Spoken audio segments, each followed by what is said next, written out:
पर एक बाज का घोंसला था। एक दिन तेज आंधी चली और घोंसले से एक अंडा लुढ़क कर नीचे घाटी में स्थित एक मुर्गी फार्म में जा गिरा। वहां एक मुर्गी अपने अंडों को से रही थी। उसने उस अनजान अंडे को भी अपने पंखों के नीचे जगह दे दी। कुछ समय बाद अंडे फूटे। चूजों के साथ साथ वह बाज का बच्चा भी बाहर निकला। वह देखने में थोड़ा अलग था।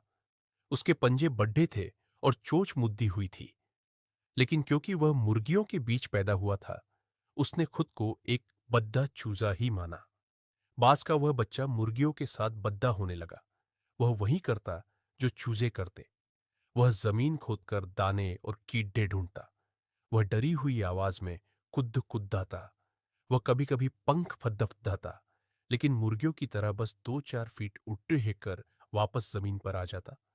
बाकी चूजे अक्सर उसका मजाक उड़ाते, क्योंकि वह दिखने में अजीब था। वह भी सोचता, मैं इतना बदसूरत क्यों हूं? मैं बाकी मुर्गों जैसा क्यों नहीं दिखता? उसकी असली ताकत उसकी अज्ञानता की बेदियों में जगती हुई थी। एक दोपहर जब वह खेत में दाना चुग रहा था, उसकी नजर ऊपर नीले आसमान पर पड़ी। वहां उसने एक सुनहरे पक्षी को देखा। वह पक्षी बिना पंख फडफडाए हवा के झोंकों पर सवार होकर बद्दी शान से बादलों को चीर रहा था। बाज का बच्चा मंत्रमुग्ध हो गया। उसकी आंखों में एक अजीब सी चमक आ गई। उसने पास खड्डी बूढ़ी मुर्गी से पूछा, वह शानदार पक्षी कौन है जो आसमान का राजा लग रहा है? मुर्गी ने ऊपर देखा और ठंडी सांस भरकर कहा, वह बाज है, पक्षियों का राजा। लेकिन तुम उसकी तरफ मत देखो। वह आसमान के लिए बना है और हम जमीन के लिए। हम मुर्गे हैं। हमारी दुनिया यही आंगन है। उस दिन के बाद से बाज का मन अशांत रहने लगा। हर रात वह सपने में खुद को बादलों के पार उड़ाते देखता, लेकिन सुबह उठते ही उसे वही धूल भरा आंगन मिलता। उसके अंदर की सहज वृत्ति, इंस्टिंक्ट, उसे पुकार रही थी, पर उसके आसपास का माहौल उसे रोक रहा था। एक दिन वह एक ऊंचे पत्थर पर चढ़ गया। उसने अपनी आंखें बंद की और उस ऊंचाइयों से आंगन तक एक विशाल पर्वत की चोटी पर एक बाज का घोंसला था। एक दिन तेज आंधी चली और घोंसले से एक अंडा लुढ़क कर नीचे घाटी में स्थित एक मुर्गी फार्म में जा गिरा। वहां एक मुर्गी अपने अंडों को से रही थी। उसने उस अनजान अंडे को भी अपने पंखों के नीचे जगह दे दी। कुछ समय बाद अंडे फूटे। चूजों के साथ साथ वह बाज का बच्चा भी बाहर निकला। वह देखने में थोड़ा अलग था। उसके पंजे बड्ढे थे और चोंच मुद्दी हुई थी। लेकिन क्योंकि वह मुर्गियों के बीच पैदा हुआ था, उसने खुद को एक बद्दा चूजा ही माना। बाज का वह बच्चा मुर्गियों के साथ बद्दा होने लगा। वह वही करता जो चूजे करते। वह जमीन खोदकर दाने और कीड़े ढूंढता।